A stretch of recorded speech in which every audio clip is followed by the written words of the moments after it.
వందనాలు చెల్లిస్తున్నాం. ఇస్సాకుకు రిబకాను జతపరిచిన రీతిగా ఎలియాజరు వెళ్ళి ఎన్నో వస్తువులను అయా ముక్కు పుడకను అయా చేతి కడియములను సమర్పించిన రీతిగా బిడ్డను సాయంకాల సమయంలో ప్రదానం చేయబోతున్నాం ప్రభా. సంఘమును కూడా నీ కొరకు అయా ప్రధానము చేయబడే పద్ధతిలో ఉన్నది ప్రభా. కాబట్టి మీరు ఆశీర్వదించండి, మీరు దీవించండి.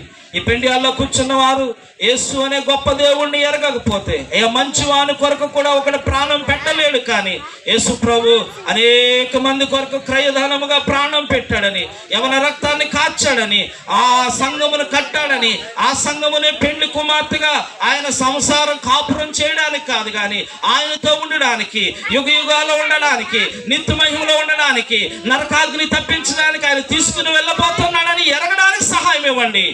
యేసోదా అయ్యా చక్రవర్తి జీవితాలను కూడా మీరు ఆశీర్వదించి దీవించమని వాక్యం చెప్పడానికి మీరు మాకు ఇచ్చిన అవకాశం బట్టి వందనాలు చెల్లిస్తూ అయ్యా మా సంఘ బిడ్డలు ప్రతి ఒక్కరు ఇక్కడ వచ్చిన రీతిని బట్టి వందనాలు స్తుతులు స్తోత్రాలు చెల్లిస్తూ ప్రతి కుటుంబమును కట్టిన రీతిగా నూతనముగా ఏకాంగులను సంసారులుగా చేసేవాడు, ఎక్కడెక్కడ ఉన్నవాడు ఒకటిగా జతపరచువాడు అయ్యా నీ కుమార్తె అయినటువంటి యశోదను బట్టి, వారి తల్లిదండ్రులు బట్టి, బంధుమిత్రులు, రక్త సంబంధికులు అందరిని బట్టి ప్రార్థన చేస్తూ ఈ కుటుంబమును మీరు కట్టి ముందుకు నడిపించమని, జ్ఞానం చొప్పున ఆమె కూడా కుటుంబం కట్టుకోవడానికి సహాయం ఇవ్వమని యేసు నామములో ప్రార్థించి వేడుకుంటున్నాము తండ్రి.